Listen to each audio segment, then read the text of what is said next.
I want to talk about love for Louisville for just a moment. I love this city. We moved here about 5 years ago, 6 years ago, to start this church. So our 5-year anniversary is coming up next month, so give yourselves a round of applause for making it this far. And we're super excited about that. At the 5-year, we're planning on celebrating and parking our food truck outside and feeding everybody falafel waffles. So it's going to be an exciting service when that day finally comes. But Louisville has so much going for it, it's just kind of unbelievable. I've been in a lot of I was in St. Louis this week, and I would hate living in St. Louis. It's just crowded and congested and concrete jungle. And in Louisville, you're 20 minutes from everywhere. You're 20 minutes from a park. And of course, we have Thunder Over Louisville, which is the largest fireworks spectacle in North America annually. And if you haven't been there, it's a bucket list item. If I lived elsewhere, I've seen the fireworks display on St. Patrick's Day in Dublin, Ireland, and it was nothing compared to what Louisville puts on every year. It's just a spectacular event. There's these little niche areas of Louisville that I've come to adore, and this is a place off of Old Bardstown Road. So if you're used to driving to Butyl down kind of the bit wider Bardstown Road, this is Old Bardstown. And right here underneath the baseball diamond are a couple restaurants called Kathmandu, which is, in my opinion, the greatest Indian food and Nepalese food in the city. Andrew's nodding at me. And then right next to it is a place called Borsalino's Cafe, which is a Bosnian joint that serves this amazing fila bread filled with beef and cheese, and it's incredible. And then across the street is Pasha's, which is Mediterranean. Down the road is Arno's, another Bosnian-owned restaurant that serves, in my opinion, the best, most economical pizza in town. It's a little unknown that nobody knows about, so check out Arno. And then right up the road is a place called Dasha Barber's, which is a black couple that's been cooking soul food together for about 30 years, and they formed a restaurant. And so, in my opinion, it's the best fried chicken in town. So this aerial display has my heart. I just love this area of Louisville. It's an incredible joint. And there's lots and lots of, the Highlands gets all the rub, but forget about the Highlands and drive down here. I'm telling you, it's good stuff. Not to down the Highlands, except that I just down the Highlands. So, speaking of the Highlands, we love their farmers market. There's farmers markets all over town. There's really neat joints you can go to. It's just a neat place. There's bike trails that connect with one another that run hundreds of miles around Louisville. There's forests within 20 minutes. There's the city within 20. I feel like I'm on vacation every time I go downtown because of the little delis and coffee shops with the outdoor seating and such. It's just a really neat city. And there's always something going on. If you haven't seen it, Kevin James, who is a very funny comedian, is going to be here coming up. The War Panties play every week sorry. I drive past this every week and think, what the heck is that? I don't even know, and I have no interest in wanting to know.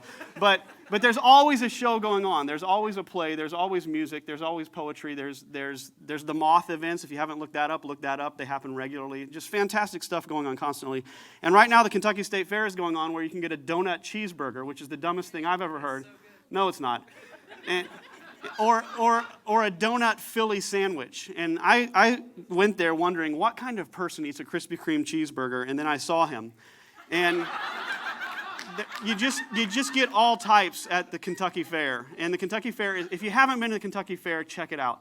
But what I'm saying is that Louisville is a neat city with a ton going on, and it just keeps getting better. And in my opinion, we have a person here with us this week that is assisting that progress. And so I'm real excited about introducing him in a moment. But I want to introduce you to a portion of Scripture that you've probably passed by before and never really given much thought to. And it's talking about the end times. It's talking about what the new heavens look like. Once the earth is restored and everything is made new, this is a kind of a central belief in Christianity that God's going to come and fix everything at some point. And this is a description of it. It's talking about the capital city of the heaven, of the new heaven, of the new earth. When everything is restored, this is what goes on in the city. And it says, the 12 gates were 12 pearls, with each gate consisting of a single pearl. The main street of the city was pure gold, as pure as transparent glass. But I saw no temple in the city, because the Lord God Almighty and the Lamb are its temples. If you're not familiar with the nomenclature, the Lamb is like code word for Jesus. So it says God and Jesus are the temple of God. And that's the part I want to point out to you, is that when God fixes everything, when God restores everything to the way he wants it to be, it says there is no temple. So we're used to this world where Christians come and congregate together and kind of isolate from the world. And what the book of Revelation says about what God's original intention was and what God's original design was is that Christians would be mixing it up with other people constantly. That if God had his druthers, which one day he will, there would be no place that we go hide. There would be no place that we go isolate ourselves from the rest of the world, but we would be mixing it up. And I think it's important as Christians that we see that this isn't it, that there's a world out there, and that's where God is, and that's where God is worshipped, and that's where God is glorified. And that's where we love people and love people well, which brings the greatest glory to God of anything you could possibly do.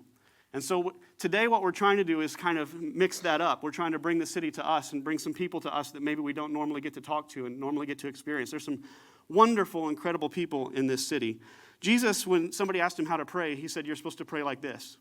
He says, God, that your kingdom will come, your will be done on earth as it is in heaven. And so we've just discovered that God's will was that there would be no church, there would be no temple. Church, ecclesia, yes, but church building, not so much. His ultimate will would be that we would be out there living out this love for Jesus and love for people. And so Philippians teaches that we're not supposed to look at only to our own interests, but also to the interests of others. In this same passage it says, consider others as more important than yourselves. The Christian church is supposed to be outwardly focused. It's supposed to be looking outside. It's not just a place to come and be more spiritual and connect with God personally, but it's a place to come and be filled so that you can take the love of Jesus out into the world. And Jesus said in the greatest sermon of all time, in his greatest sermon, in the Sermon on the Mount, he said, you are the light of the world, and a city is set on a hill that cannot be hidden. And he talks about how you don't take a lamp and hide it under something, but instead you open it up so that the whole world can see. And he concludes this by saying that if you let your light shine before men, the Father will be glorified. And so it's all to say that we're not supposed to be just in here. We're supposed to be out there. And so when I met RaShaad Abdur-Rahman, I'm trying to get your name right, man. Akman. I'm close, man.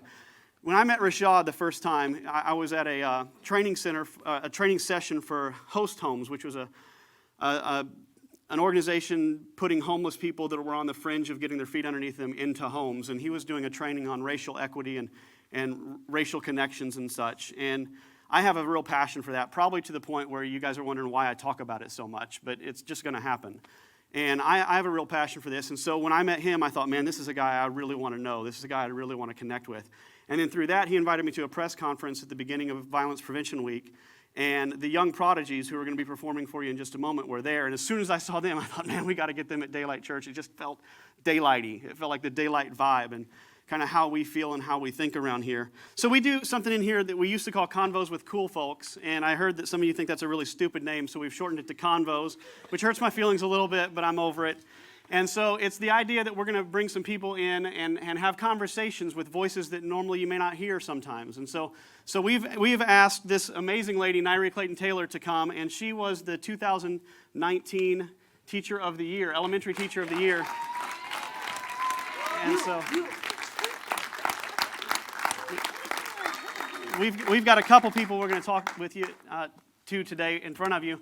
Kate Barron is here, and Kate Barron was the School Counselor of the Year just recently. And so we believe in teachers here. We think teachers are about the most important people on earth. And so just first off, thank you for living and for being who you are. We just really appreciate you and what you do. Tell us a little bit about yourself and who you are and how you got started and how you ended up teaching, and just give us the lowdown. Well, my teaching career started at a very young age.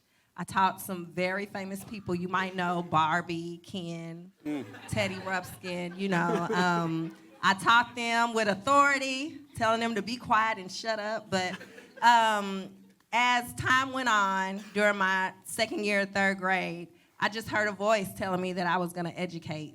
And that's something that I really don't share with people a lot, but I feel like this is a platform to say that I heard a voice in the midst of me running my mouth and acting up. I heard a voice telling me that I would educate. And not necessarily that I would be a teacher, but that I would educate. And so from then on, I just planted myself in that word that I heard. And I know that it was from God that told me that I would teach. And so that's where I find myself today, you know, teaching in the West End that I was born in, where I love, and just trying to be a beacon of hope for students. Very good. Mm-hmm. So we saw that this article on the young prodigies and what you're doing with I think you've started a nonprofit. This won an Emmy. Yeah, it won an Emmy, yes. The story won an Emmy. And so I said we won an Emmy, so yes. So that's pretty.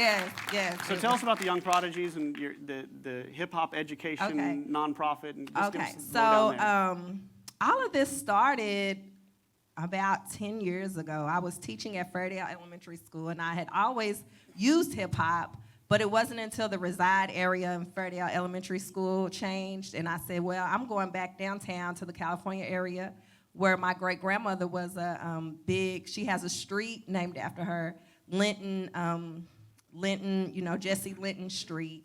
And she was a big, policymaker then as a child. When I was a child.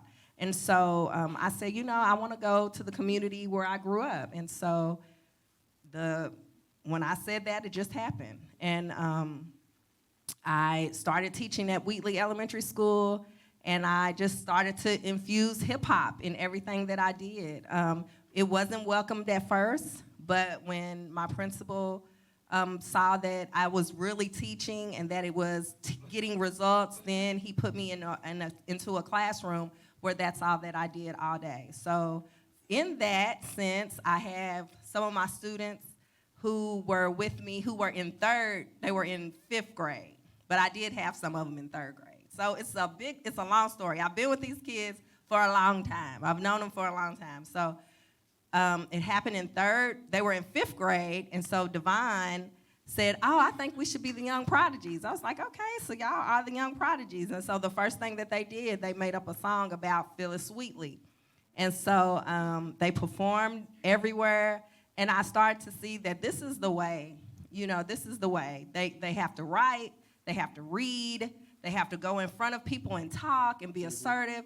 So it's hip-hop, because hip-hop is FUBU, it's for us, by us. It started in the Bronx, and so they love it, and I've always loved it as well. It's just the vehicle to get them to do what I want. It's just, it's just, you have to have a hook, and hip hop is the hook. It's more than the hook because they live and they breathe it. So that's really how it all started. So I saw a brief recording, and it was edited in with a bunch of other stuff, of you talking in front of a banquet room full of people. I think they were up-and-coming educators, is the impression I got. And you talked about the one thing, or the one moment, or the one conversation, or the... Talk about that for a second. As a teacher, what does that mean, the one thing? Well, at that particular conference, I always talk about that you just need one. Sometimes in life where it's full of no's, but you just need one yes. And when we're dealing with kids, 365 days a year, 365 days may be no, but you'll get that chance, that one yes. And that one yes is when they're ready to listen, and that could change their life. We can't stop. We're all saved by grace. Everyone, even our enemies, we're all saved by grace. And what the word says, it rains on the just and the unjust.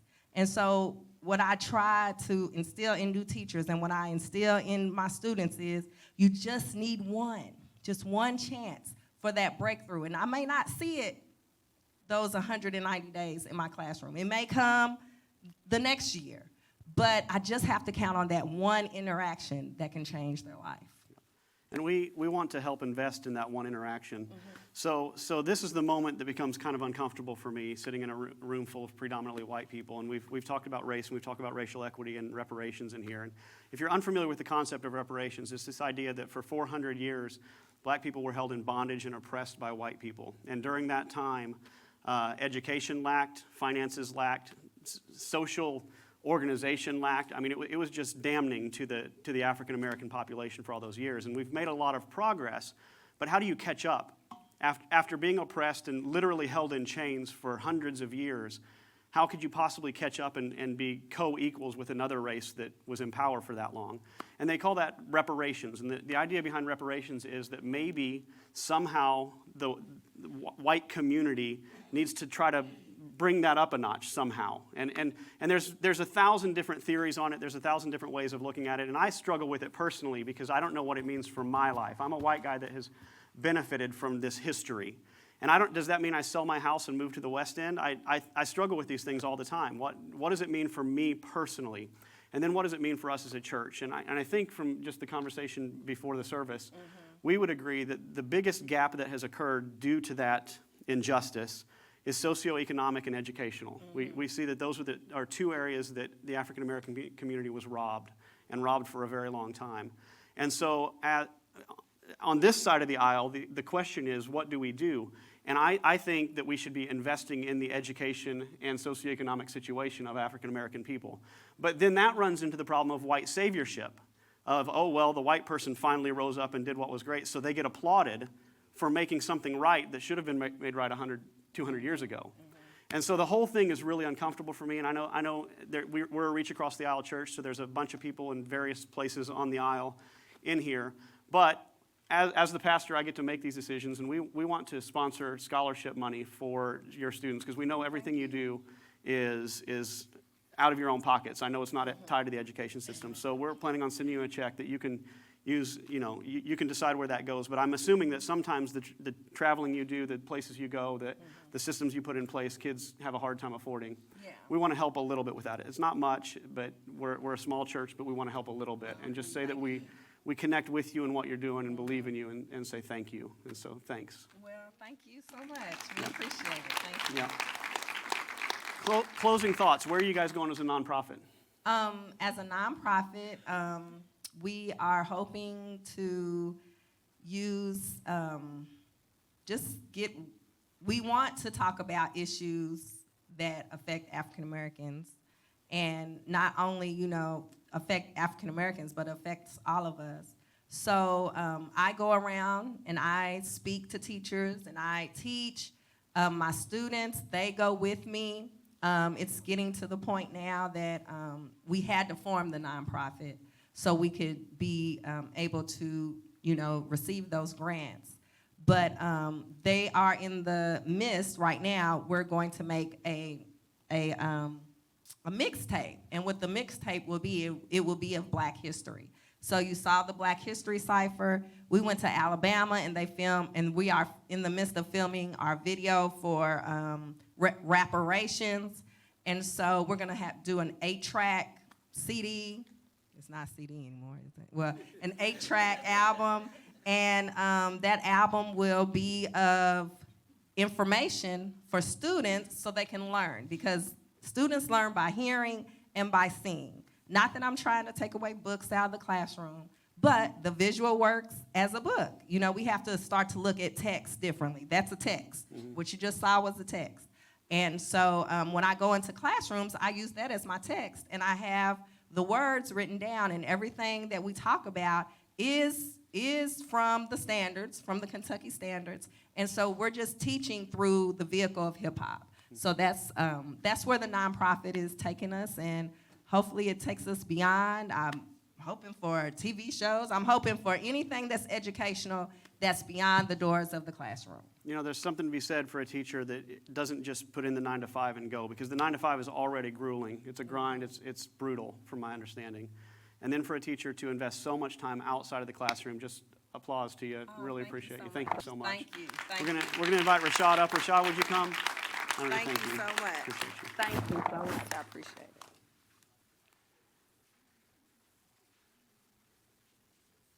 So, like I said, I met RaShaad at this training on racial equity at the Host Homes thing, and because he has a passion for our streets and our city, and because he has a passion for racial equity, he's a guy that I just immediately wanted to know better. And so we've had coffee together since then, and hopefully this is just the beginning of a long relationship.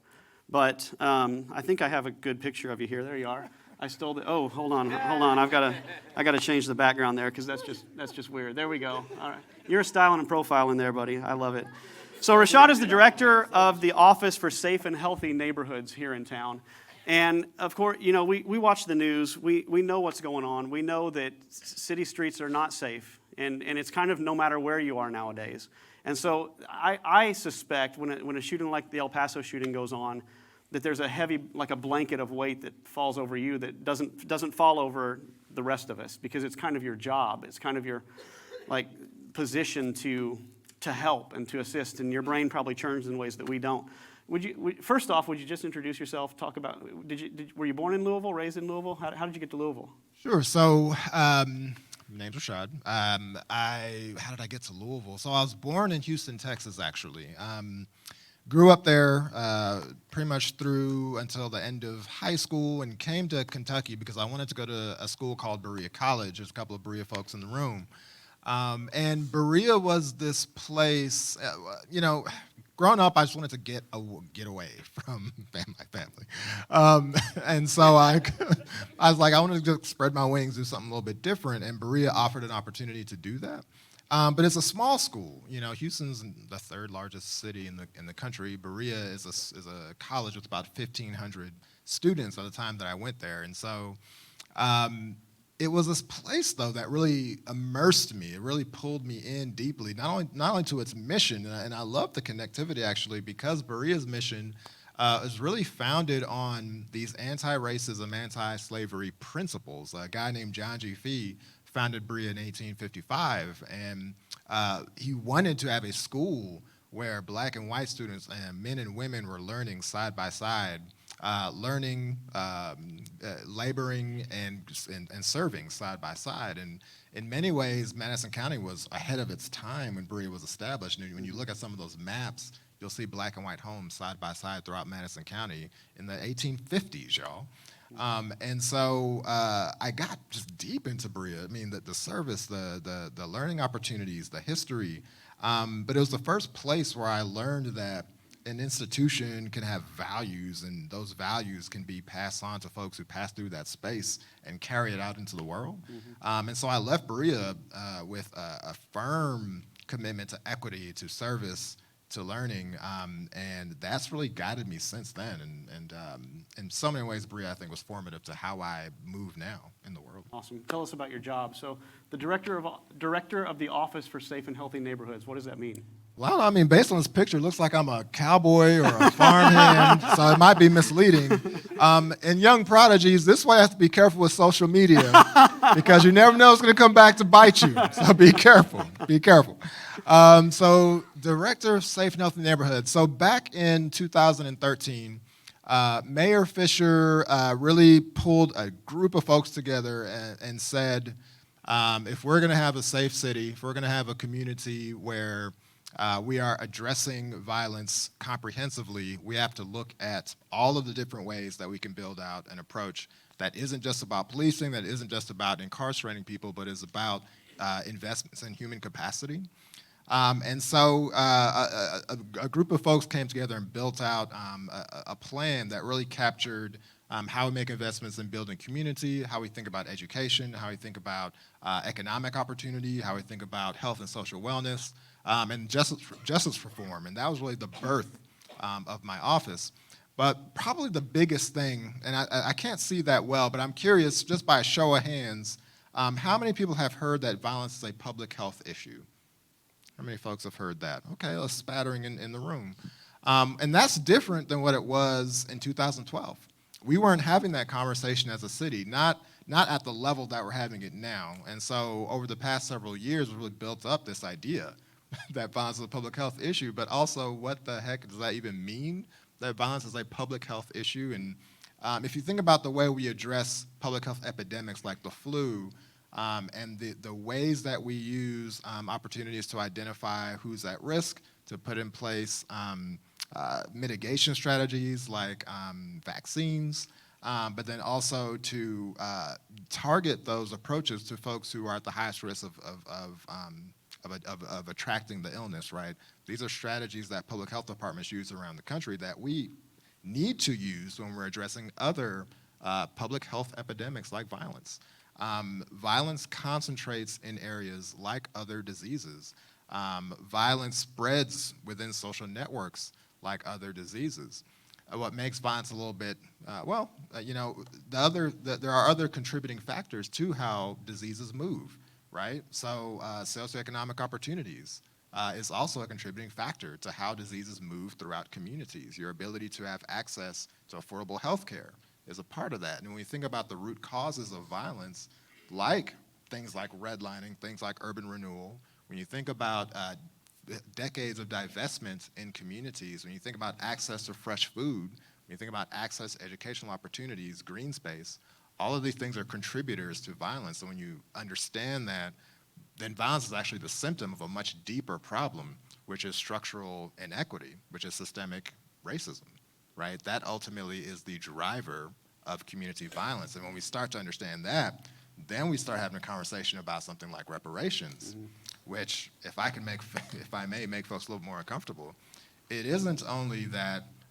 black people and descendants of Africans were brought to this country in a way that prevented us from making any progress economically and socially, but that free labor, that slavery, was actually the driving economic force for what made this country a wealth powerhouse.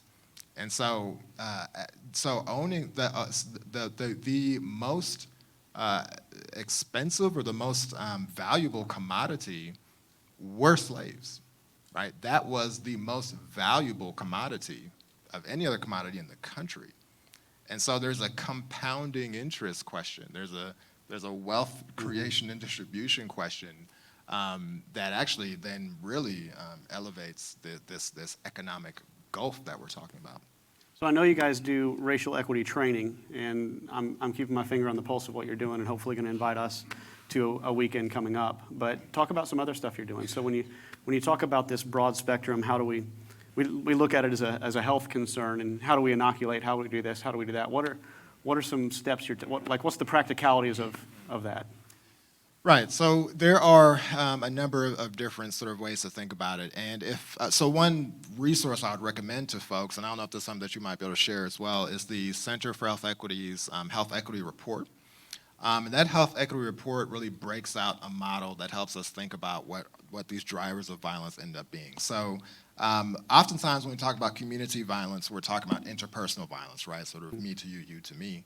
And there are certainly interventions that could be put in place to reduce those kinds of things. So for example, we are doing a hospital-based violence interruption program, which allows individuals who have been injured either through gun violence or other means to get connected to case managers, folks, other sort of support specialists, employment opportunities, to reduce the likelihood that folks will engage in further violence. It also reduces the likelihood that folks will be re-injured again through future violence. So that's sort of like a direct interaction piece. But as you move into other opportunities, if you go up a couple of levels, then you can begin thinking about, well, what are some of the environmental mechanisms that reduce violence? So one example of that would be vacant and abandoned properties.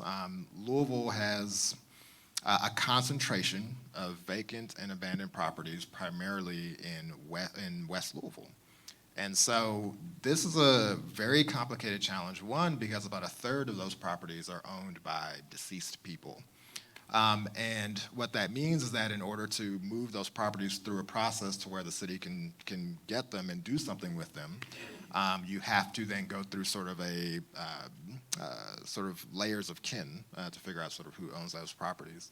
But then ultimately, as that process is happening, these properties become more dilapidated, and we also know that there's a correlation between vacant and abandoned properties and then violent crime that might take place in some of those areas.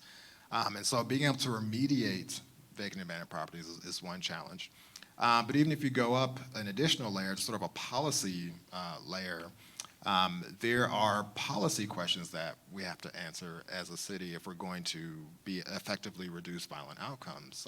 One example of that would be our city budget. Our city budget currently primarily funds incarceration models, right? We don't currently fund a violence prevention or a restorative justice model, right? It's a lopsided investment strategy. And so there are questions about, one, what outcome is our city budget promoting? But then two, does our city budget reflect the values that we have? And so if we're a city that values chances, additional chances for people, if we're a city that values youth, if we're a city that values resources for families and for individuals and community, I would argue that our city budget doesn't reflect those values right now. And if we want them to reflect those values, then there's a question of what do we do as a community. Right. So part of the practicality of inviting a person like yourself to talk to us here is what can we do? So I can get up and talk about we should be involved in the city. We should love people that are different than we are and interact with people that we normally wouldn't interact with. But let's say there's 80, 100 people in the room that would say, I'd like to invest. I'd like to do something practical. What are some things that we as a church could do, either as a group or as individuals, to assist in safe and healthy neighborhoods? Right. So there's such a spectrum of things that folks can do, and we all can do something. No one can do everything, but we all can do something. I do want to say that I also need to be like really explicit about West Louisville. West Louisville is 9 contiguous neighborhoods with about 65,000 people living in it. So West Louisville is not a monolithic place, right? West Louisville has some of the deepest history that we'll find in our city, and there is a very small fraction of individuals in our entire city that actually promote about 70 to 80% of the violence that we hear about, right? And so we have to sort of separate reality from some of the myth that is really promoted by oftentimes by media, right? That West Louisville is sort of this monolithic, dangerous place, right? This is untrue. And although one of the first things people will say when you come to Louisville is don't go west of 9th Street, well, you're missing out on the Kentucky Center for African American Heritage. You're missing out on so many beautiful things, the Western Library, so many historic places, the Urban League. You're missing out on so much if you don't go west of 9th Street, one. But I think we have to begin really reshaping the narrative in our heads about West Louisville and about how diverse and vibrant West Louisville is and how incredible the neighborhoods in West Louisville are. One of my favorite neighborhoods is Russell. And if you just walk through Russell, you'll see some of the most beautiful gardens, lawns, flower beds in the Russell neighborhood. Mm-hmm. And we don't talk about that. We never talk about the beauty of the neighborhoods in our city. And so I just want to lift that up, right? I really want to emphasize that about West Louisville. And I want to emphasize that, again, about 70 to 80% of the violence that we see in our community is committed by a very small minority, a very fraction of people, one. Two is that because these neighborhoods are so historic, because these neighborhoods are, you all know Muhammad Ali was born in the Parkland neighborhood, right? Yeah, okay. And so the other thing is that West Louisville residents and youth and folks who are living in these communities are creative, resourceful, and whole, right? And so it is not as though folks that live in neighborhoods don't have solutions. Mm-hmm. and aren't doing the work every day to make their communities what they want them to be and what they deserve them to be. And so it isn't necessarily sort of, you talked about the concern about the white savior piece, which I think is a good thing to be thinking about. But also, there are so many ways to come alongside folks, and there are so many ways to plug into things that are already happening that are meaningful and that are useful, right? The other thing I would say is a lot of the work that we're doing out of my office is very much about how do we engage young people, and not in a way that's tokenizing, but in a way that elevates youth as leaders. I look at the young prodigies and I recognize that they are the leaders today, and you will be the leaders tomorrow, but you're leaders today. You're leaders right now, right? And so we've got to keep following and continue creating space for young people, and I appreciate y'all creating space today. But we have to keep creating space and holding space and facilitating space for youth to continue leading now. Right? Mm-hmm. Not tomorrow, not 10 years from now, but now. I think that so youth engagement and youth leadership is a big piece of our strategy, right? We have a youth group that meets with my team to talk about our strategy and to talk about activities and events that they want to do. They also meet with Mayor Fisher regularly to advise him and consult him on what's important to them, what they think he needs to be doing, and how he can move. Recently, they actually encouraged the mayor to move forward a resolution with the United States Conference of Mayors, which was adopted and passed. And so it was around e-cigarettes and Juuls, and they wanted to see a little bit more done to address this issue. And so the mayor moved on that, and they made him do it. Well, they didn't make him do it, but they worked with him to do it. So that's one piece. The other piece, though, as I look in the audience, there are so many people here who can be a huge part of what ultimately the solution is, right? And so we've done a number of things, and I've got some material that I brought with me, and I'm gonna ask my two friends over here just to kind of pass down a little bit. But one of the things we've done is called our One Love Louisville Ambassador Program. And I'll just go high real quick. One Love Louisville is sort of a campaign, it's a community plan that really kind of says how do we move forward some of these strategies around community building, around education, around health and social wellness. How do we do that collectively?